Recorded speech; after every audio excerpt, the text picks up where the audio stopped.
차별금지라는 좋은 말로 포장된 차별금지법. 평등법은 과연 더 평등한 세상을 만들 수 있을까요? 아닙니다. 동성애자들은 이미 특권을 누리고 있습니다. 코로나19 사태로 확진자 및 접촉자의 개인정보와 동선이 모두 공개되는 반면 확진자가 발생한 이태원 게이클럽과 블랙수면방을 이용한 동성애자들은 개인정보와 동선이 공개되지 않는 특권을 누리고 있습니다. 이제 차별금지법이 만들어지면 이들에게는 더 많은 혜택과 특권이 주어지고 일반 국민들에 대한 역차별은 더욱 심해질 것입니다.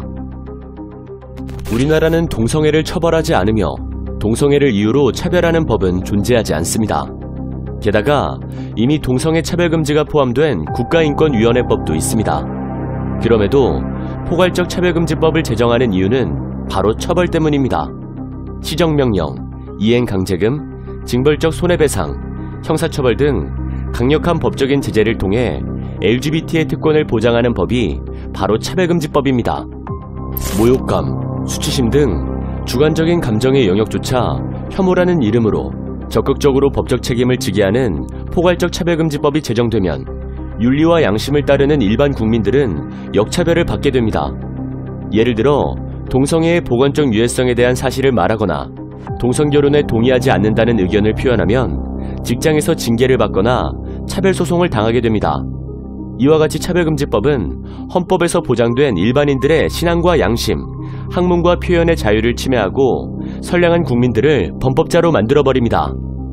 동성애는 타고나는 것이라 어쩔 수 없지 않냐는 세간의 통념과는 달리 동성애는 선천적인 것이 아닙니다. 하버드, 캠브리지 대학 등 국제연구진은 동성애 경험이 있는 47만 7,500여 명의 유전자를 조사한 결과 동성애와 관련된 특정 유전자는 없다고 사이언스지에 발표했습니다. 동성애는 성적 취향일 뿐입니다. 게다가 남성 동성 간의 학문 선교는 HIV, 에이즈의 주요 전파 경로이며 에이즈 치료비는 100% 국민 세금으로 지원됩니다.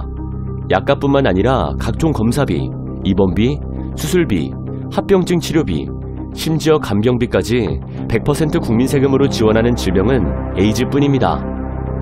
이처럼 심각한 사회적 폐해를 일으키고 있는 동성애, 성적 지향을 포함하는 차별금지법을 강행하면 어떤 폐해가 초래되는지 해외 사례를 살펴보겠습니다. 첫 번째, 차별금지법은 학교에서 동성애 옹호, 조장 교육을 강제합니다.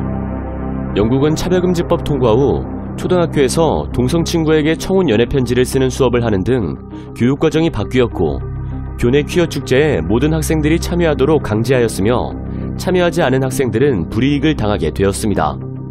이러한 교육의 결과 최근 10년간 성 정체성이 트랜스젠더라는 청소년이 2500% 이상 증가한 것으로 밝혀져 충격을 주고 있습니다.